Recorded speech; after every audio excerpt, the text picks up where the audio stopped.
ንምንታይ ካብ ዘለዓለማዊ ህይወት ትርሕቁ ድሕነት ነፍስኩም ዘይተሓስቡ ሰላም ንፊልጶስ ቃንዛ ስጋ ዝረኽቦ ብማእሰር ሰንሰለት በስመ አብ ወወልድ ወመንፈስ ቅዱስ አሐዱ አምላክ አሜን።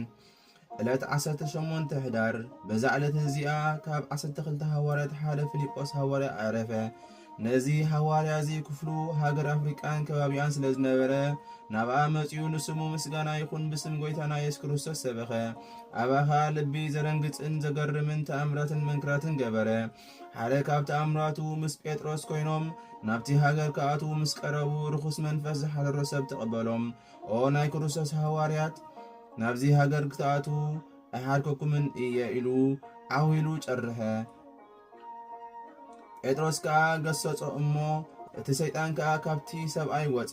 ንግዚኡ ሓዊዩ ድማ ንሐዋርያት ኣብቲ ሃገር ሰዓቦም። ኣብቲ መእተዊ ሃገር ኣዝዩ ነዊሕ ዝኾነ ኣብ ላዕሊ አንቀጽ ዘለዎ ዓንዲ ነበረ። ሐዋርያት ኣብቲ ዓንዲ ምስ በጽሑ ጴጥሮስ ናብ እግዚኣብሔር ከምዚ እናበለ ለመነ። ኦ ጎይታይ ኢየሱስ ክርስቶስ እዚ ዓንዲ ምስቲ ኣብ ልዕሊኡ ዘሎ አንቀጽ ትሕት ክብል ክሳብ ምድሪ ክበጽሕ ጫፉ ኢደይ ክሳብ ዝሕዞ ኢሉ ለመነ። በታ ሰዓት እቲኣ ከዓ እቲ ዓንዲ ምስቲ አንቀጽ ወረደ፣ ከምኡውን እቲ ኣብ ልዕሊኡ ዘሎ ክሳብ ናብ ገጽ ምድሪ ወረደ። ቅዱስ ጴጥሮስ ከዓ ነቲ ካብኡ ርኩስ መንፈስ ዘውፅኣሉ ሰብኣይ ኣብ ልዕሊኡ ደይብ እሞ ዓው ኢልካ ከምዚ ግበር በሎ። ንሱ ከዓ ኦ ሐዋርያ ክርስቶስ ክድይብ እየ፣ ከምቲ ዝኣዘዝካኒ ከዓ ክጭርሕ እየ በለ። ሽዑ ናብቲ ኣብ ኣፍ ደገ ሃገር ዘሎ ዓንዲ ደየበ። ጴጥሮስ ከዓ እዚ ዓንዲ ምስቲ አንቀጽ ይለዓል በለ። በታ ሰዓት እቲኣ ምስ አንቀጹ ከም ናይ ቅድሙ ኮነ። እቲ መእተዊ ከም ናይ ቅድም ክሳብ ዝምለስ ተላዒሉ ደው በለ። እቲ ሰብኣይ ከዓ ብዓብይ ቃል ከምዚ በለ፣ ኣቱም ኣብዛ ሃገር ዘለኹም ሰባት ኣብዛ ቦታ እዚኣ ተኣከቡ።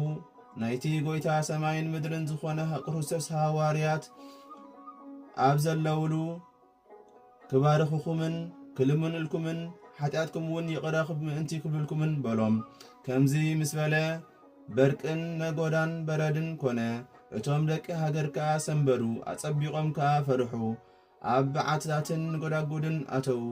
እቲ በርቂ ከዓ ኣብ ዝኣተውዎ ይስጉም ነበረ። በቲ በርቅን ነጎዳን ከዓ ብዙሓት ሰብኡትን ኣንስትን ሞቱ። እቶም ዝተረፉ ከዓ ተኣኪቦም ናብ ሐዋርያት መጹ። ኣእዳዎም ዘርጊሖም ናብ እግዚኣብሔር ክልምኑ ከዓ ረኣይዎም።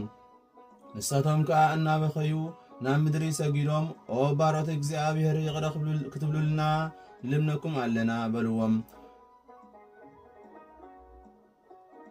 ሐዋርያት ከዓ ምእንታኦም ናብ ጎይታ ለመኑሎም። ሽዑ እቲ በርቅን ነጎዳን ገደፎ። ንሳቶም እውን ኩሎም ብጎይታና ኢየሱስ ክርስቶስ ኣመኑ፣ ኣብ ፍልጠት እግዚኣብሔር ከዓ ኣተዉ። ድሕሪዚ ፊልጶስ ሐዋርያ ናብ ወሰን እቲ ሃገር ወፂኡ መሃሮም፣ ንብዙሓት ከዓ ናብ ፍልጠት እግዚኣብሔር መለሶም። እቶም ብጎይታና ዘይኣመኑ ግና ኣብ ልዕሊ ሐዋርያ ፊልጶስ ተማኸሩ፣ ክሕዝዎ እሞ ክቐትልዎ፣ ኣብቲ ንጉሥ ከዓ ክብሪ ክረኽቡ ደለዩ። ፊልጶስ ሐዋርያ ናብኣቶም ምስ ኣተወ ኣብ ልዕሊኡ ተንሲኦም ሓዝዎ።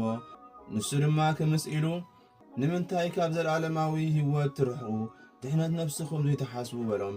ንሳቶም ግና ብዓብይ ስቃይ ሰቃይዎ፣ ርእሱ ንታሕቲ ገይሮም ከዓ ሰቐልዎ እሞ ኣብዚ ስቃይ እዚ ከሎ ነፍሱ ናብ ኣምላኹ ኣዕረፈ። ነቲ ስጋኡ ብሓዊ ከንድድዎ ምስ ደለዩ ድማ መልአኽ እግዚኣብሔር እናረኣዩ ካብ ማእኸል ኣይዳዎም መንጢሉ ናብ ቦታ ኣፍ ደገ ኢየሩሳሌም ኣእተዎ።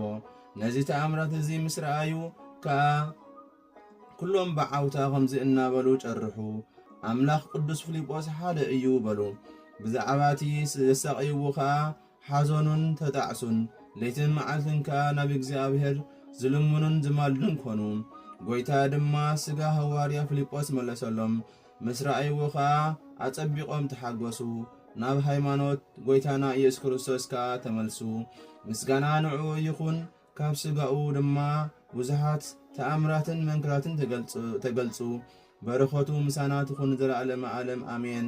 ሰላም ለፊልጶስ ሁፅረ ስጋ ለመጥባይት ወለኤላውትሮስ ርጉስ በብልሃ ኩናት ምስለ አንቲያ እባ ሃበተርህወ ገነት ያሩፀኒ መዓዛሆሙ ወፂናሆሙ እፍረት ለዝ ሐዋርያ ወለዝ ሰማይ ሰላም ንፊልጶስ ቃንዛ ስጋ ዝረኽቦ ብማእሰር ሰንሰለት ንኤላውትሮስ ውን ሰላም ዝተወግአ ብበሊሕ ኩናት ምስ አንትያ ከኣቱ ኣብ ዝተራሕወ ገነት መዓዛኦም የጉየኒ ጨናኦሙን እፍረት ነዚ ሐዋርያ ነዚ ሰማይት